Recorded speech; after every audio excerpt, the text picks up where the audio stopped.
Sickle sale दिनानिमित्त जनजागृतीपर rally संपन्न। राष्ट्रीय आरोग्य अभियान अंतर्गत 11 ते 17 डिसेंबर 2024 सिकल सेल आजार नियंत्रण कार्यक्रम सप्ताह आयोजित करण्यात आला असून त्यानिमित्ताने सिकल सेल आजार नियंत्रण कार्यक्रमाची अंमलबजावणी चांगल्या प्रकारे व्हावी, सिकल सेल आजार याबाबत माहिती लोकांपर्यंत पोहोचवावी व लोकांमधील सिकल सेल आजाराबाबत गैरसमज दूर व्हावा, सिकल सेल आजार म्हणजे काय याबाबत माहिती या ठिकाणी मिळावी या उदात्त हेतूने या ठिकाणी आज जनजागृतीपर रॅली काढण्यात आली। सकाळी 9 वाजता जिल्हा परिषद धुळे कार्यालयापासून जनजागृती रॅली काढण्यात आली। या रॅलीचे उद्घाटन जिल्हा परिषदेच्या अध्यक्षा श्रीमती धरतीताई देवरे यांच्या हस्ते हिरवा झेंडा दाखवून उद्घाटन करण्यात आले।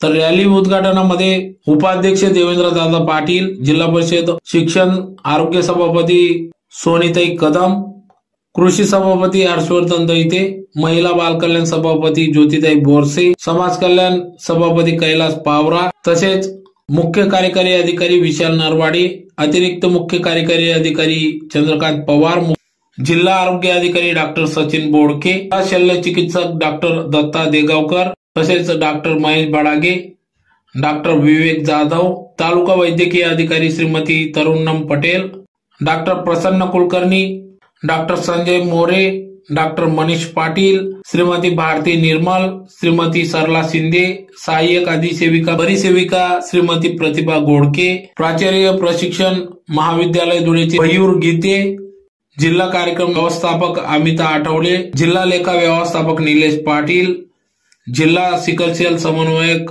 विलास वारवडे व इतर सर्व पदाधिकारी या प्रसंगी उपस्थित होते। तर यावेळेस जिल्हा सिकल सेल समन्वयक व इतर सर्व कर्मचारी यांनी या रॅलीसाठी अथक परिश्रम घेतला। तर सदर रॅली जिल्हा परिषद धुळे यांच्या कार्यालयापासून कलेक्टर ऑफिस, जिजामाता कन्या हायस्कूल, झाशीराणी चौक, कमलाबाई कन्या हायस्कूल, झाशीराणी पुतळा, संत जगनाडे महाराज पुतळा, महानगरपालिका, जिल्हा शल्य चिकित्सक, जिल्हा रुग्णालय, sickle cell day care centre, जिल्हा सामान्य रुग्णालय या ठिकाणी या रॅलीचा समारोप करण्यात आला। तर रॅलीमध्ये जिल्हा प्रशिक्षण केंद्रातील परिचारिका, विद्यार्थिनी, तसेच कमलाबाई कन्या विद्यालय, जिजामाता कन्या विद्यालय, जीआरसीटी विद्यालय, जय हिंद विद्यालय, महाराणा प्रताप विद्यालय येथील विद्यार्थी विद्यार्थिनी मोठ्या संख्येने या रॅलीत सहभागी झाले होते। तर त्याचप्रमाणे सकाळी 11 वाजता sickle cell day care centre, जिल्हा रुग्णालय धुळे येथे सिकल सेल आजार नियंत्रण कार्यक्रमाची सिकल सेल चाचणी देखील करण्यात आली।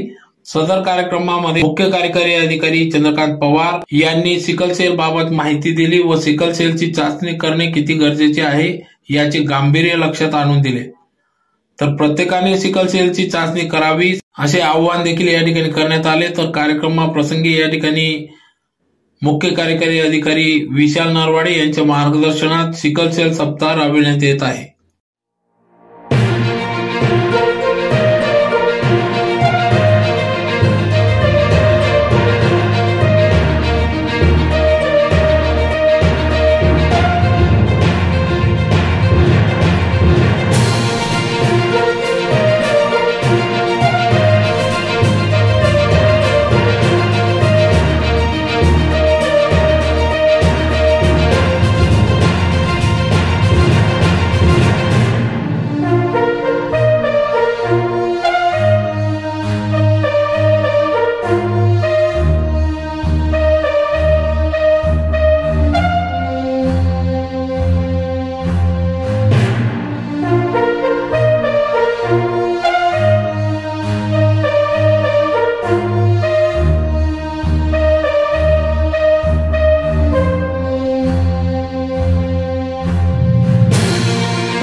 आरोग्य अभियान अंतर्गत धुळे जिल्ह्यामध्ये दिनांक 11 ते 17 डिसेंबर या सप्ताहामध्ये सिकल सेल जनजागृती सप्ताह साजरा केला जात आहे। आपल्या जिल्ह्यामध्ये धुळे जिल्ह्यामध्ये साक्री तालुका आणि शिरपूर तालुक्यामध्ये आदिवासी गावांमध्ये सिकल सेलचा पेशंट्स आहेत। जिल्ह्यात एकूण 41 PSC, 8 उपकेंद्र, उपजिल्हा रुग्णालय आणि एक सिव्हिल हॉस्पिटल या 50 ठिकाणी सिकल सेलचे सोलूबिलिटी टेस्ट आणि इतर टेस्ट घेण्यासाठी या आठवड्यामध्ये आपण प्रयत्न करणार आहोत. या सप्ताहाचा मूळ उद्देश सिकल सेलच्या आजाराबद्दल जनजागृती करणे, त्या पेशंटला त्याच्या टेस्ट करणे आणि समुपदेशन करणे आणि पुढचा भविष्यातील कोणती ट्रीटमेंट आहे की त्यांना ट्रीटमेंट उपलब्ध करून हा त्याचा उद्देश आहे.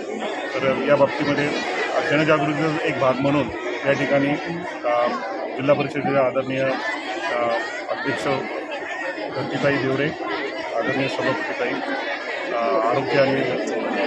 आरोग्य समिती DHO साहेब, आम्ही सर्वजण या ठिकाणी उपस्थित झालेलो आहोत.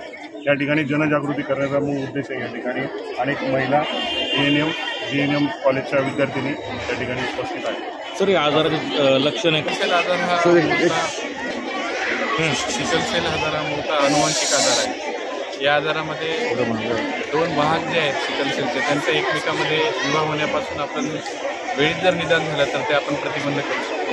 तर त्यासाठी ह्या मोहिमेदरम्यान आपण 11 ते 17 डिसेंबरच्या दरम्यान आपण सर्व आश्रमशाळा तसेच सर्व शाळा व 1 ते 40 वर्ष वयोगटातील जे गावातले लोक आहेत त्यांच्या आपण तपासणी करणार आहोत. आणि त्यामध्ये जे लोक आढळतील त्या लोकांना आपल्याला पुढच्या प्रतिबंधात्मक जे उपाययोजना आहेत त्या आपल्याला करायच्या आहेत. ज्याच्यामध्ये दोन वाहक जर असतील तर त्यांचं एकमेकाशी आपल्याला लग्न कसं प्रतिबंध करता येईल ते करायचं आहे. त्याशिवाय वाहक जर असेल तर वाहकने फक्त निरोगी व्यक्तीसोबतच लग्न केलं पाहिजे. त्याशिवाय जर सिकल सेलग्रस्त एखादा व्यक्ती असेल तर त्याला पेन जे आहे ते त्रास त्याला बऱ्याच प्रमाणात असतो, हाडामध्ये दुखणं वगैरे त्याला असतं. तर त्यासाठी आपल्याकडे औषध उपचार गोळ्या उपलब्ध आहेत. हायड्रोक्सियुरिया म्हणून एक टॅब्लेट असते, ती टॅब्लेट आपण त्या रुग्णांना नेहमीसाठी देतो. तसंच त्या लोकांना ॲनिमिया होतो, त्यामुळे आपण फॉलिक ॲसिडचे जे टॅब्लेट आहेत त्यासुद्धा त्या आपल्याला नेहमीसाठी त्या रुग्णांना आपल्याला द्यावं लागतं. तर सिकल सेल आजार हा अनुवंशिक आजार असून त्यामध्ये आपण जर वेळीच उपचार केले तर रुग्ण व्यवस्थित जे आहे ते पूर्ण त्यांचं आयुष्य जगू शकतो.